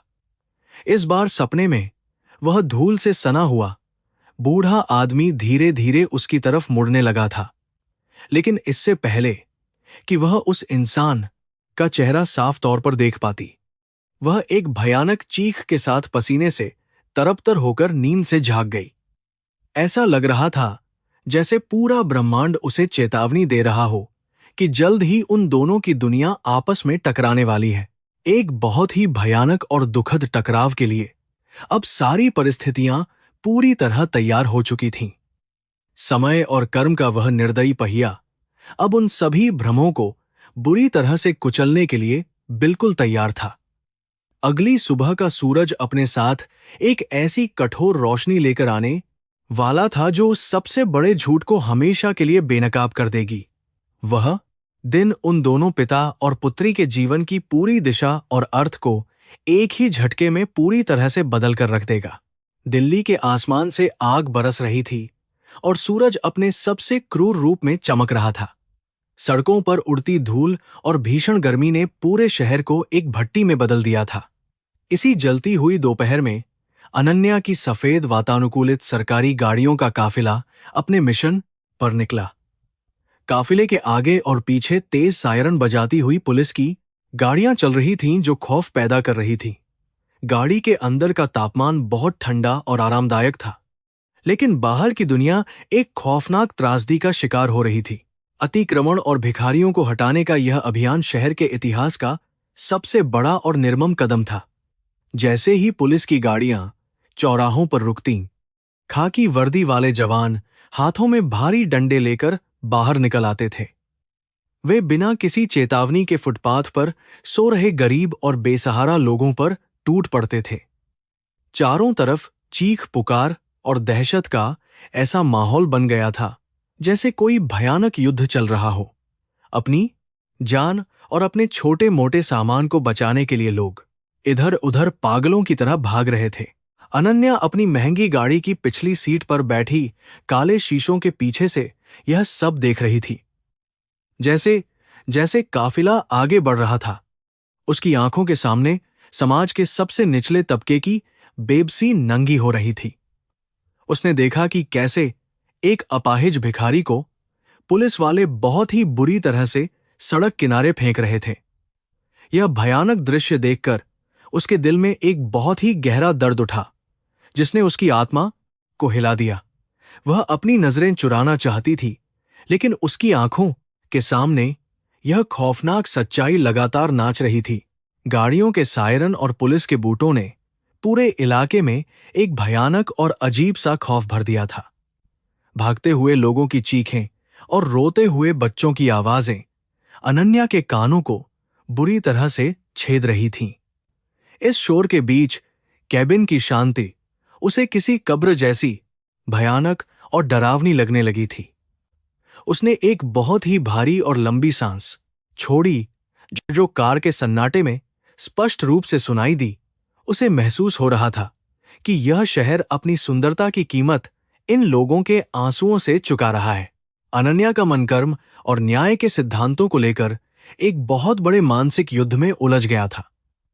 वह खुद से यह कड़वा सवाल पूछ रही थी कि क्या अपनी ताकत का इस तरह इस्तेमाल करना सही है? क्या इन भूखे लोगों को उनके ठिकानों से खदेड़ देना ही एक सच्चे प्रशासक का असली धर्म है? सड़क पर गिरते हुए लोगों के खून और पसीने जैसे उसके अपने ही कर्मों के खाते को काला कर रहे थे। वह न्यायपूर्ण समाज चाहती थी, लेकिन आज वह खुद इस क्रूर व्यवस्था का सबसे भयानक चेहरा बन चुकी थी। काफिला धीरे धीरे दिल्ली के सबसे व्यस्त चौराहे की तरफ एक खतरनाक इरादे के साथ आगे बढ़ रहा था। यहां कई गरीब और भिखारी फुटपाथ पर अपनी छोटी झुग्गियां बनाकर अपना बहुत ही मुश्किल जीवन काटते थे। पुलिस की गाड़ियों को देखते ही लोगों में एक बहुत ही भयंकर भगदड़ मच गई और सब अपनी जान बचाने लगे। कोई अपना फटा कंबल समेट रहा था, तो कोई अपने बच्चे को छाती से लगाकर तेजी से दौड़ रहा था। यह खौफनाक दृश्य किसी प्रलय से कम नहीं था, जहां इंसानियत का नामोनिशान पूरी तरह से मिट चुका था। अनन्या ने शीशे के पार उन गरीब लोगों की डरी आंखों और उनके कांपते शरीरों को बहुत करीब से देखा। वे लोग किसी खूंखार शिकारी से बचने वाले बेबस शिकार की तरह अपनी जान बचाकर इधर उधर भाग रहे थे। उन फटे पुराने कपड़ों वाले इंसानों को देखकर अनन्या के गले में एक भारी और दर्दनाक गोला सा अटक गया। वह खुद को एक सुंदर शहर बनाने के झूठे और खोखले भ्रम में अब तक पूरी तरह से फंसाए हुए थी। आज वह भ्रम इस सड़क पर लोगों के आंसुओं और दर्द के साथ हमेशा के लिए टूट कर बिखर रहा था। गाड़ी की अगली सीट पर बैठा उसका सहायक अधिकारी बहुत ही गर्व और उत्साह के साथ इस क्रूर अभियान की सफलता गिना रहा था। वह बता रहा था कि कैसे उन्होंने पिछले 2 घंटों में सैकड़ों भिखारियों को शहर की मुख्य सड़कों से हमेशा के लिए खदेड़ दिया है। अनन्या यंत्रवत तरीके से उसकी बातों पर अपना सिर हिला रही थी, लेकिन अंदर ही अंदर उसकी आत्मा जोर से चीख रही थी। सरकारी मशीनरी की यह संवेदनहीनता और ठंडी क्रूरता आज उसके सामने एक बहुत ही भयानक राक्षस का रूप लेकर खड़ी हो गई थी। आसमान में चमकता हुआ सूरज भी जैसे इस भारी अन्याय का एक बहुत ही निर्दयी और खामोश दर्शक बनकर सब कुछ देख रहा था। भागते हुए गरीबों के माथे से टपकता हुआ पसीना दिल्ली की इस गर्म और काली डामर वाली सड़क को बुरी तरह से भिगो रहा था। पुलिस के धक्कों से गिरकर घायल हुए कई बुजुर्गों के घुटनों से बहता हुआ लाल खून इस अंधी व्यवस्था के मुंह पर तमाचा था। यह केवल एक साधारण प्रशासनिक सफाई अभियान नहीं था, बल्कि समाज के सबसे कमजोर वर्ग की किस्मत को कुचलने का एक निर्मम खेल था। इन दर्दनाक दृश्यों को देखकर अनन्या को बार बार अपनी वह पुरानी और संघर्षपूर्ण दलित पहचान बहुत ही मजबूती के साथ याद आने लगी थी। वह खुद एक ऐसी लड़की थी जिसने बचपन में गरीबी, भूख और समाज के ऊंचे वर्ग के भारी अपमान को बहुत करीब से झेला था। आज वह सोच रही थी कि वह उसी कठोर और शोषक व्यवस्था का एक इतना बड़ा और क्रूर हथियार कैसे और कब बन गई। उसके अंदर के इस भयंकर नैतिक और मानसिक द्वंद्व ने उसे अंदर तक चीर दिया था और वह पूरी तरह से टूट रही थी। बाहर सड़क पर दहशत का माहौल हर गुजरते पल के साथ बहुत ही ज्यादा आक्रामक और खतरनाक रूप धारण करता जा रहा था। एक बूढ़ी औरत अपनी गिरी हुई सूखी रोटियों को समेटने के लिए रो रही थी, लेकिन पुलिस वाले ने उसे बेरहमी से धक्का दे दिया। एक छोटा बच्चा डर के मारे जोर जोर से रो रहा था और अपनी मां के फटे हुए पल्लू के पीछे छिपने की कोशिश कर रहा था। पुलिस वाले बिना किसी दया या शर्म के केवल मैडम के सख्त आदेशों का पालन करने में अपनी पूरी और अंधी ताकत लगा रहे थे। यह स्थिति एक बहुत ही कड़वी विडंबना थी, जहां शहर अपनी असली गंदगी को साफ करने के बजाय उसे केवल छिपाना चाहता था। समाज के इन बेसहारा लोगों को इंसान नहीं, बल्कि कचरा समझकर सड़क से पूरी तरह से झाड़ू लगाकर हटाया जा रहा था। उनकी भयानक गरीबी और लाचारी का समाधान खोजने के बजाय उन्हें आंखों से दूर करने का यह तरीका बहुत ही अमानवीय और घिनौना था। सत्ता और ताकत के नशे में अंधी हो चुकी यह व्यवस्था किसी भी गरीब की दर्दनाक चीख को बिल्कुल भी नहीं सुनना चाहती थी। अनन्या का काफिला बहुत ही धीमी गति से आगे बढ़ रहा था और गाड़ी का हर पहिया जैसे किसी की उम्मीदों को कुचल रहा था। उसने कार की चमड़े वाली सीट के हत्थे को अपने पसीने से भीगे हुए हाथों से बहुत ही कसकर पकड़ लिया था। वह अपनी पूरी ताकत से चिल्लाकर इस खौफनाक अभियान को तुरंत रोकने का आदेश देना चाहती थी, लेकिन उसके होंठ पूरी तरह से सिले हुए थे। उसकी ऊंची और ताकतवर प्रशासनिक कुर्सी ने उसे नियमों और कानूनों की एक बहुत ही भारी और अदृश्य जंजीर में बुरी तरह से जकड़ रखा था। गाड़ी के अंदर वायरलेस रेडियो पर पुलिस के जवानों की आवाजें लगातार गूंज रही थीं, जो इस त्रासदी को बहुत डरावना बना रही थीं। रेडियो से भयानक आवाज आई कि सेक्टर 4 को पूरी तरह से साफ कर दिया गया है और अब अगले चौराहे की तरफ बढ़ रहे हैं। इन सरकारी शब्दों में इंसानियत का कोई भी नामो निशान नहीं था और यह भाषा किसी बेजान मशीन की तरह बहुत ठंडी और कठोर थी। यह क्रूर भाषा अनन्या के सामने हो रहे इस भारी मानवीय दुख को पूरी तरह से एक मामूली और बेजान आंकड़े में बदल रही थी। उसने खिड़की से देखा कि कुछ पुलिस वाले एक छोटे और कमजोर तंबू को अपने भारी डंडों से बहुत बुरी तरह से तोड़ रहे हैं। उस तंबू के अंदर रखा एक टूटा एल्यूमिनियम का कटोरा और कुछ फटे हुए कपड़े कूड़े की गाड़ी में बहुत बेरहमी से फेंक दिए गए। उस तंबू के अंदर कटोरा बेसहारा परिवार की जिंदगी भर की छोटी सी जमा पूंजी पल भर में सरकारी कूड़ेदान का एक बहुत मामूली सा हिस्सा बन गई थी।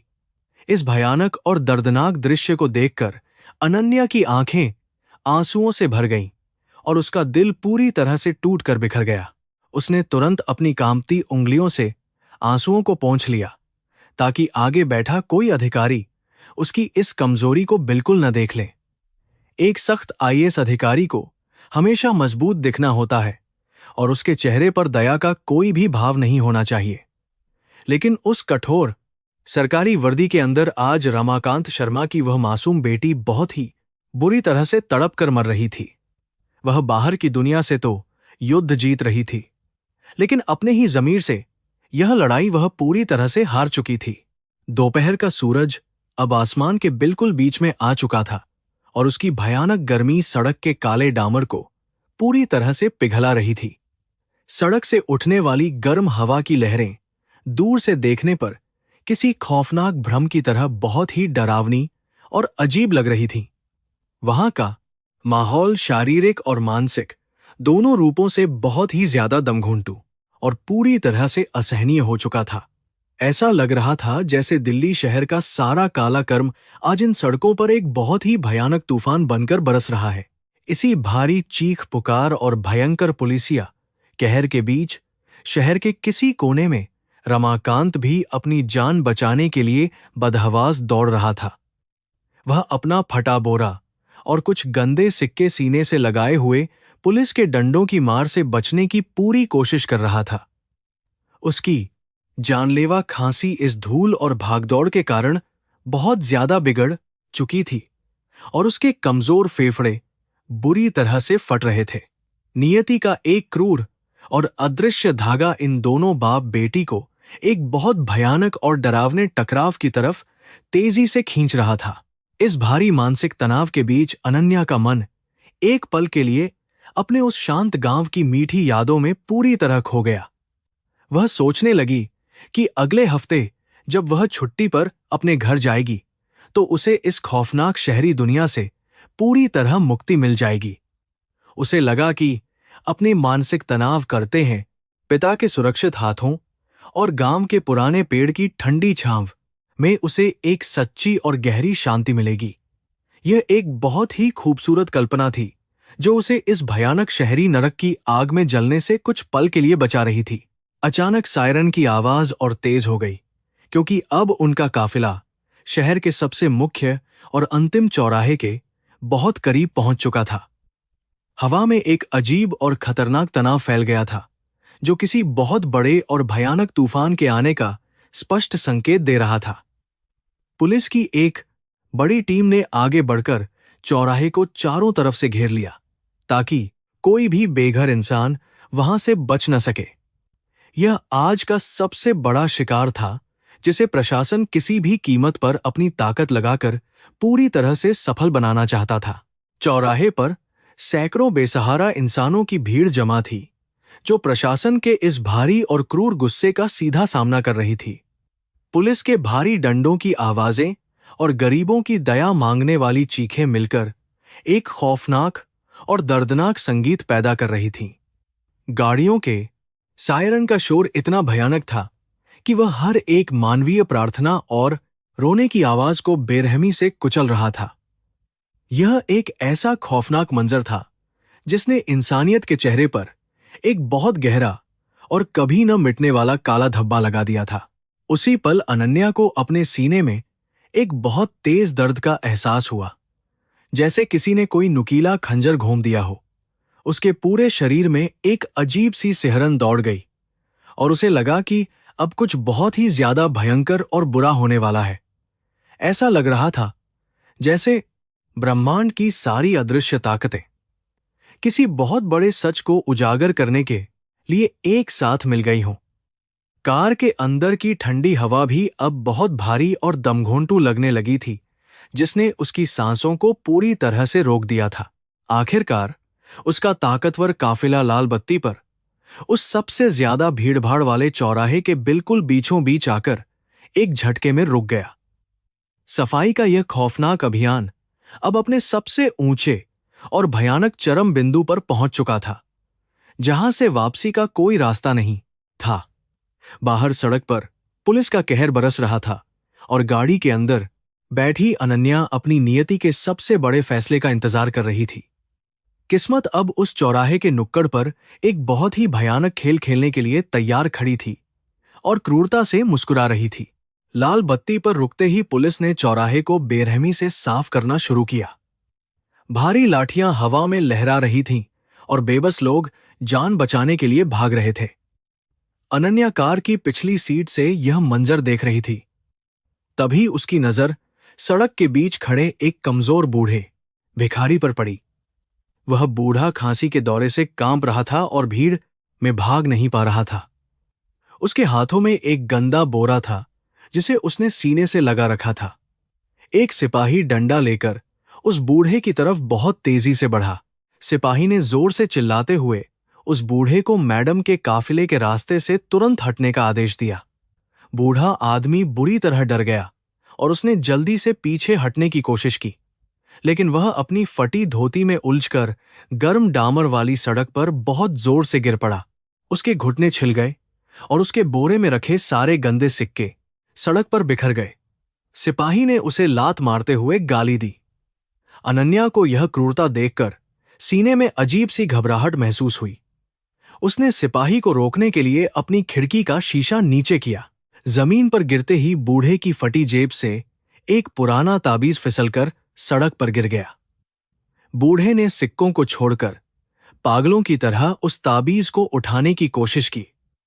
उसने धूल और पसीने से सने अपने चेहरे को ऊपर उठाया और सीधे कारों के काफिले की तरफ देखने लगा। सूरज की रोशनी उसके थके हुए चेहरे पर पड़ रही थी।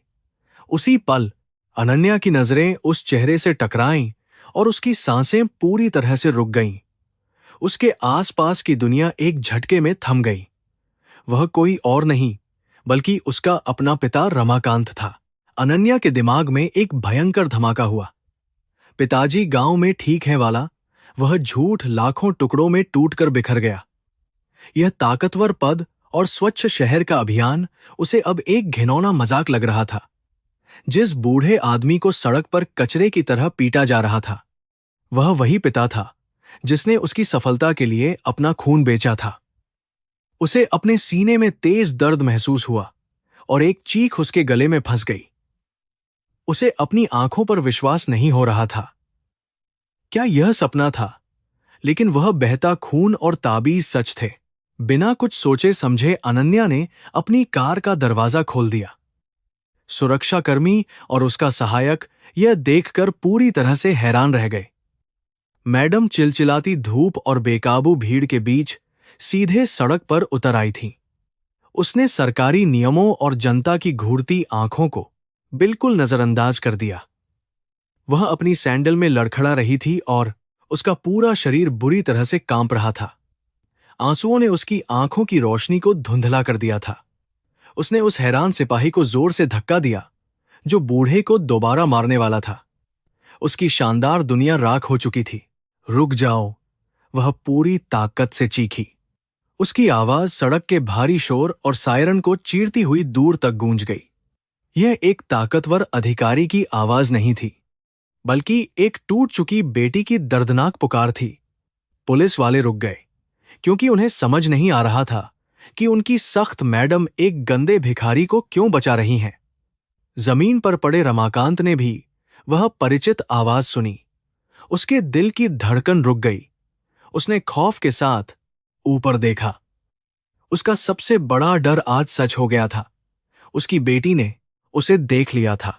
रमाकांत ने जल्दी से अपने गंदे और कांपते हाथों से अपना चेहरा छिपाने की कोशिश की। वह चाहता था कि धरती फटे और वह उसमें हमेशा के लिए समा जाए। वह अपनी सफल बेटी के सामने खुद को बहुत ही गंदा महसूस कर रहा था। मेरे पास मत आना बिटिया, मैं गंदा हूं, उसने बुरी तरह खांसते हुए कहा। उसने जो सिक्के अपनी बेटी के लिए जमा किए थे, वे उसके खून से सने घुटनों के पास बिखरे पड़े थे। एक ताकतवर मजिस्ट्रेट और एक लाचार भिखारी के बीच का यह भयानक अंतर वहां मौजूद हर व्यक्ति को हैरान कर रहा था। अनन्या अपने महंगे कपड़ों और पद की परवाह किए बिना उसी जलते हुए डामर पर घुटनों के बल बैठ गई। उसने अपने पिता के कांपते और गंदे हाथों को पकड़ा और उन्हें उनके चेहरे से हटा दिया। जब उसने उनके चेहरे की गहरी झुर्रियों, धंसी हुई आंखों और उनकी त्वचा पर लगे खून को देखा, तो उसके होठों से एक दर्दनाक सिसकी निकल पड़ी। पिताजी! वह फूट फूट कर रोते हुए चिल्लाई। यह वही इंसान था जो फोन पर कह रहा था कि वह बरगद के पेड़ के नीचे चाय पी रहा है।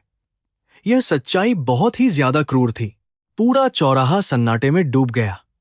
पुलिस वालों ने सदमे और गहरी शर्मिंदगी में अपनी लाठियां नीचे कर लीं। एक ताकतवर अधिकारी एक गंदे भिखारी के खून से स्नेह पैरों को पकड़कर बुरी तरह रो रही थी। अनन्या ने सड़क पर बिखरे उन गंदे सिक्कों और उस पुराने ताबीज को उठा लिया। हर एक सिक्का उसके दिल पर एक भारी पत्थर की तरह लग रहा था। उसे एहसास हुआ कि उसकी सफलता, उसकी शिक्षा और उसका आलीशान जीवन उसके पिता के अपमान, भूख और खून से खरीदा गया था। इस भारी कर्म का बोझ उसका दम घोंट रहा था। आपने ऐसा क्यों किया पिताजी? आपने मुझसे इतना बड़ा झूठ क्यों बोला? वह जोर से चिल्लाई। उसने उनके धूल सिसने कमजोर शरीर को अपनी साफ सफेद वर्दी से कसकर गले लगा लिया।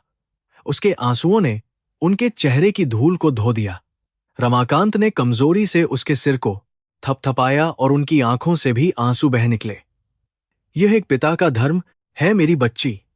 तुम्हारी सफलता ही मेरा असली स्वर्ग है, उन्होंने धीमी आवाज में कहा। शहर का सारा ट्रैफिक रुक गया था। वह क्रूर सरकारी अभियान एक पिता के निस्वार्थ प्रेम के सामने हार गया था। जो लोग पहले डर के मारे भाग रहे थे, वे अब इस दिल तोड़ने वाले दृश्य को देखने के लिए रुक गए थे। कई लोग अपने मोबाइल फोन से एक ताकतवर प्रशासक के इस पतन को रिकॉर्ड कर रहे थे, लेकिन अनन्या को अब अपनी छवि की परवाह नहीं थी। उसकी बड़ी उपलब्धियों का झूठा भ्रम इन फटे कपड़ों की कठोर सच्चाई के सामने नष्ट हो गया था। उसे एहसास हुआ कि जिस व्यवस्था का वह इतनी शान से प्रतिनिधित्व कर रही थी, वह वही राक्षस था जिसने उसके अपने पिता को चबाकर थूक दिया था। उसकी सारी ताकत अब बेमानी थी। सूरज की गर्मी उसे नर्क की आग जैसी लग रही थी, जो उसे उसके अज्ञान की सजा दे रही हो। उसे याद आया जब उसने इन भिखारियों को हटाने के लिए फाइलों पर हस्ताक्षर किए थे। उसने अनजाने में अपने भगवान को पीटने का आदेश दे दिया था। जिस कर्म के फल से वह डरती थी, उसने उसे भयानक तरीके से मारा था। उसने अपने कांपते हाथों को देखा और उसे लगा कि वे उसके पिता के खून से सने हैं। उसके भारी अपराधबोध का बोझ इतना बड़ा था कि वह सांस लेने के लिए बुरी तरह से तड़प रही थी। पुलिस कमिश्नर अपनी जीप से बाहर निकला और बहुत उलझन में वहां पहुंचा। उसने देखा कि उसकी सबसे अच्छी अधिकारी धूल में बैठी है और एक भिखारी पर रो रही है। उसने पास जाकर पूछा कि क्या बात है। अनन्या ने खून से लाल हो चुकी आंखों से उसकी तरफ देखा, जिनमें बहुत गुस्सा और गहरा दुख था। उसने अपनी कामपति उंगली से अपने पिता की तरफ और फिर पुलिस बल की तरफ इशारा किया। यह वह इंसान है जिसके पैसों से मेरी पूरी शिक्षा हुई है। तुम मेरे अस्तित्व की मजबूत नींव को पीट रहे हो। वह जोर से चिल्लाई। ये शब्द वहां मौजूद हर इंसान को बिजली के झटके की तरह लगे। कमिश्नर भारी सदमे में पीछे हट गया। अभियान को कवर करने आए मीडिया वालों ने भी सम्मान में अपने कैमरे नीचे कर लिए। यह भारतीय समाज में मौजूद भयंकर असमानता का एक बहुत ही खुला सच था। एक दलित किसान पिता ने अपनी जमीन, अपना सम्मान और अपना स्वास्थ्य सब कुछ कुर्बान कर दिया था, जबकि उसकी बेटी द्वारा चलाया जा रहा प्रशासन उसे अंधा होकर कुचल रहा था। यह चौराहा आज न्याय की वह सच्ची अदालत बन गया था, जहां प्रशासन को पूरी तरह दोषी पाया गया। अनन्या ने अपने गले से सरकारी पहचान पत्र निकाला और उसे अपने पिता के बिखरे हुए सिक्कों के पास सड़क पर फेंक दिया। उसने घोषणा की कि वह अब ऐसी व्यवस्था की सेवा नहीं कर सकती जो बेगुनाहों के आंसुओं पर बनी हो। उसने अपने पिता के कमजोर शरीर को बहुत प्यार से अपनी बाहों में उठा लिया। रमाकांत ने उसके सफेद कपड़ों की चिंता करते हुए उसे रोकने की कोशिश की, लेकिन वे बहुत कमजोर थे। उसने उन्हें कसकर पकड़ लिया और अपनी वर्दी पर लग रही गंदगी को नजरअंदाज कर दिया। प्यार की ताकत ने प्रशासन को हरा दिया। वह सबसे बड़ा झूठ जो उसे इतने लंबे समय से बचा रहा था, वह आखिरकार मर चुका था। लेकिन उसकी राख से एक नया और दर्दनाक सच पैदा हुआ था। उसे एहसास हुआ कि असली ताकत सड़कों से गरीबों को हटाना नहीं है, बल्कि उन्हें ऊपर उठाना है। दिल्ली का यह बड़ा शहर अपनी सभी भव्य इमारतों और दौलत के साथ इस एक बूढ़े आदमी के महान बलिदान की तुलना में पूरी तरह खोखला लग रहा था। उसने खुद से वादा किया कि आज से वह अपने पिता जैसे लोगों के लिए लड़ेगी, उनके खिलाफ नहीं। यह एक नई शुरुआत थी। जब उसने उन्हें पकड़ा हुआ था तो ट्रैफिक और सायरन की आवाजें पीछे छूट गई थी। वह केवल उनकी भारी सांसों को ही सुन पा रही थी। उसने अपनी सरकारी कार को पास आने का इशारा किया। उसका ड्राइवर, जो अभी भी सदमे में था, जल्दी से कार को आगे लाया। उसने बहुत सावधानी से अपने पिता को उस आलीशान पिछली सीट पर बैठाया, जहां से वह कुछ मिनट पहले क्रूर आदेश दे रही थी। वातानुकूलन की ठंडी हवा ने उनकी जलती हुई त्वचा को आराम दिया। यह अंतर उसके अंधे अहंकार की एक बहुत तीखी याद दिला रहा था, जो काफिला शहर को साफ करने निकला था। वह अब अपने सबसे कीमती यात्री के साथ लौट रहा था। अतिक्रमण हटाने का अभियान अनिश्चित काल के लिए रोक दिया गया। जैसे ही कार भीड़ के बीच से आगे बढ़ी, लोगों ने सम्मान से रास्ता छोड़ दिया। अनन्या ने अपने पिता को देखा, जो थके हुए थे। उन्होंने उसका हाथ कसकर पकड़ा था और उनकी आंखें बंद थीं, लेकिन चेहरा शांत था। सड़क ने उसकी आत्मा का परीक्षण किया था। उसका घमंड तोड़ा था, लेकिन उसे उसका पिता लौटा दिया था। उस झूठ का काला अध्याय धूप में बंद हो गया था। सफेद वातानुकूलित कार दिल्ली की चौड़ी सड़कों पर शांति से दौड़ रही थी। अंदर का माहौल तूफान के बाद की खामोशी जैसा था। अनन्या ने अपने पिता के खुरदुरे और खून से स्ने हाथों को अपने गालों से लगा रखा था। रमाकांत की आंखें आधी बंद थीं और वे दर्द से कांप रहे थे। यह वही कार थी जिससे अनन्या ने बेघर लोगों को हटाने का आदेश दिया था। आज उसी कार में उसका अपना पिता एक घायल योद्धा की तरह बैठा था। खिड़की से बाहर चमकती हुई दिल्ली अब अनन्या को एक बहुत ही क्रूर और बेजान शहर लग रही थी। कार जब अनन्या के आलीशान सरकारी बंगले के अंदर दाखिल हुई, तो वहां मौजूद नौकर और गार्ड पूरी तरह हैरान रह गए। उनकी सख्त मैडम एक गंदे, फटेहाल और बदबूदार भिखारी को सहारा देकर घर के अंदर ला रही थी। अनन्या ने उन सभी की घूरती नजरों और फुसफुसाहट को बिल्कुल नजरअंदाज कर दिया। उसने सख्त आवाज में नौकरों को तुरंत गर्म पानी, तौलिए और दवाइयां लेकर कमरे में आने का आदेश दिया। उस आलीशान और चमकते घर में रमाकांत का कमजोर शरीर एक अजीब और कड़वा सच बनकर खड़ा था, जिसे अब कोई भी झुठला नहीं सकता था। अनन्या ने अपने पिता को सावधानी से अपने नर्म बिस्तर पर बैठाया और खुद उनके पैरों के पास फर्श पर बैठ गई। उसने गर्म पानी से उनके खून और धूल से सने पैरों को धोना शुरू किया। रमाकांत बार बार अपने पैर पीछे खींचने की कोशिश कर रहे थे। उन्हें लग रहा था कि वे अपनी बेटी के पवित्र हाथों को गंदा कर रहे हैं, लेकिन अनन्या ने रोते हुए उनके पैरों को कसकर पकड़ लिया। उसके आंसुओं ने उनके पैरों की सारी धूल धो दी। उसने कहा कि एक बेटी का धर्म पिता की सेवा करना है, पद का घमंड नहीं। रमाकांत की कमजोर आंखों से लगातार आंसू बह रहे थे, जो उनकी झुर्रियों में समा रहे थे। उन्होंने कांपती आवाज में अनन्या से माफी मांगी कि वे उसे अपनी सच्चाई से दूर नहीं रख पाए। उन्होंने बताया कि कैसे जमीन बेचकर और सड़कों पर भीख मांगकर उसकी पढ़ाई का खर्च उठाया था। उन्होंने वह बड़ा झूठ इसलिए बोला था ताकि उनकी गरीबी बेटी के सपनों की उड़ान में बाधा न बने। यह कोई साधारण झूठ नहीं था, बल्कि एक पिता के निस्वार्थ प्रेम की सबसे बड़ी निशानी थी, जिसने खुद को जलाकर अपनी बेटी का भविष्य रोशन किया था। इन दर्दनाक बातों को सुनकर अनन्या का दिल टूट गया और उसे कर्म के असली सिद्धांत का गहरा एहसास हुआ। वह समझ गई कि उसकी सफलता और रुतबा उसका अपना नहीं है, बल्कि उसके पिता के खून, पसीने और भारी अपमान की कीमत पर खरीदा गया है।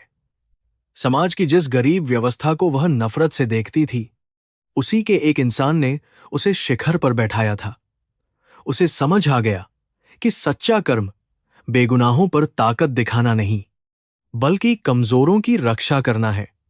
आज उसकी भटकी हुई आत्मा का पूरी तरह से पवित्र शुद्धिकरण हो चुका था। अगले कुछ हफ्तों तक रमाकांत का उस घर में बहुत अच्छे डॉक्टरों द्वारा इलाज किया गया। अच्छी दवाइयों, पौष्टिक भोजन और बेटी के असीम प्यार ने उनके घावों को तेजी से भरना शुरू कर दिया। उनकी खांसी के दौरे कम हो गए और चेहरे पर एक नई शांति आ गई। लेकिन इस घटना ने अनन्या के अंदर की उस कठोर महिला को हमेशा के लिए मार दिया था। वह अब एक ऐसी अधिकारी बन चुकी थी जो लोगों के दर्द को गहराई से महसूस करती थी। उसने उस क्रूर अतिक्रमण हटाओ अभियान को पूरी तरह से बंद करवा दिया। जब अनन्या वापस अपने सरकारी कार्यालय में लौटी, तो उसका नजरिया पूरी तरह बदल चुका था। उसने अपनी ताकत का इस्तेमाल गरीबों की झोपड़ियां उजाड़ने के बजाय उनके लिए सुरक्षित आश्रय गृह बनाने की योजनाएं तैयार करने में किया। वह अक्सर रात के समय सड़कों पर निकलकर फुटपाथ पर सोने वाले बेघर लोगों को कंबल और खाना बांटती थी। वह जानती थी कि इन गरीब चेहरों में कोई मजबूर पिता हो सकता है। उसने अपने पिता के महान बलिदान से सीखा था कि असली ताकत क्रूर सत्ता में नहीं, बल्कि सच्ची सेवा और मानवीय करुणा में छिपी होती है। कुछ महीनों बाद सर्दियों की एक खुशनुमा शाम को दोनों पिता और पुत्री बंगले के हरे भरे बगीचे में बैठे हुए थे। रमाकांत अब साफ और गर्म कपड़ों में एक बहुत ही सम्मानित और शांत इंसान लग रहे थे। अनन्या ने अपने सिर को उनके मजबूत कंधों पर रख दिया। वे दोनों डूबते हुए सूरज की सुनहरी रोशनी को खामोशी से देख रहे थे। वह बड़ा और दर्दनाक झूठ अब उनके पवित्र आंसुओं से पूरी तरह धुल चुका था। अब वहां केवल एक अटूट रिश्ता, गहरा सम्मान और ऐसा निस्वार्थ प्रेम बाकी था जिसने समाज के सारे नियमों को हरा दिया था।